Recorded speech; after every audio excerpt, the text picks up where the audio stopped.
اعوذ باللہ من الشیطان الرجیم بسم اللہ الرحمن الرحیم۔ اس بندہ ناچیز نے قرآن کو سمجھنے کے لیے ایک معمولی سی کوشش کی ہے، اور اس کوشش کو کتابی صورت میں بھی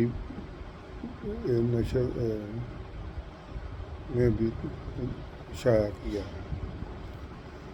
اس تفسیر کا نام تفسیر النور رکھا گیا ہے، جو میرے والد گرامی سید نور حسین شاہ صاحب کے نام کی نسبت سے قرآن کا ایک نام بھی ہے۔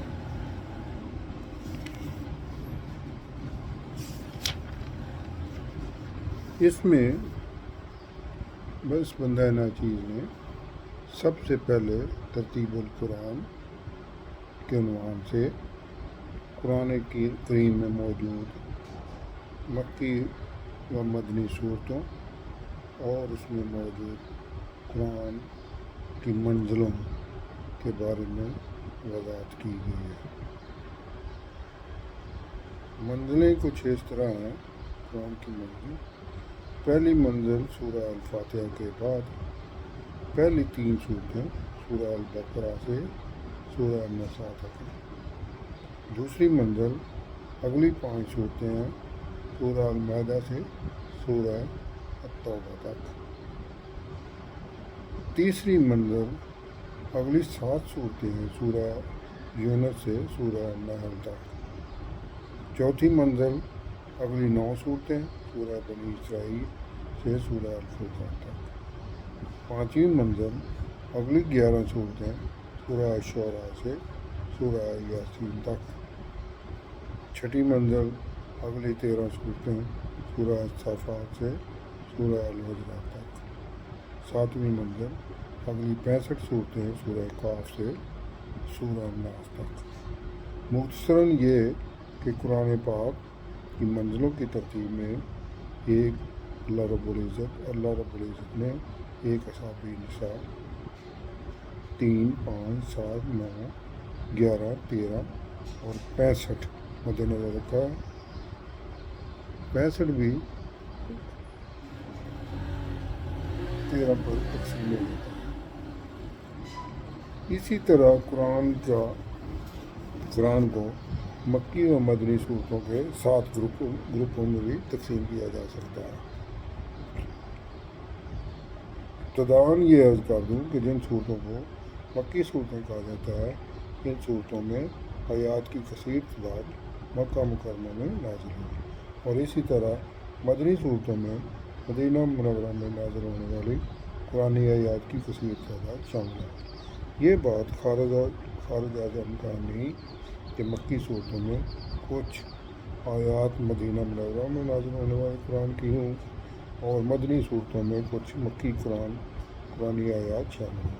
البتہ مکی صورتوں میں اکثریت حصہ مکی قرآن پر مشتمل ہے، اور اس طرح مدنی صورتوں میں اکثریت قرآنی آیات وہ ہیں جو مدینہ منورہ میں نازل ہوئیں۔ 7 منزلوں کی طرح قرآن کو 7 مکی و مدنی صورتوں کے گروپ میں بھی تقسیم کیا جاتا ہے، جس کی تفصیل در ذیل ہے۔ پہلا گروپ، ان گروپوں میں پہلا گروپ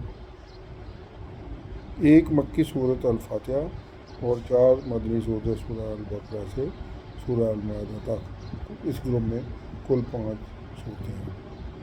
دوسرا گروپ 2 مکی سورہ الانعام اور سورہ الاعراف اور 2 مدنی سورۃ الانفال اور سورہ توبہ، کل 4 صورتیں ہیں۔ تیسرا گروپ 14 مکی سورہ یونس سے سورہ المومنون اور 1 مدنی سورہ النور، کل 15 صورتیں اس گروپ میں شامل ہیں۔ چوتھے گروپ میں 8 مکی سورہ الفرقان سے سورہ السجدہ اور 1 مدنی سورت الاحزاب۔ اس گروپ میں کل 9 صورتیں ہیں۔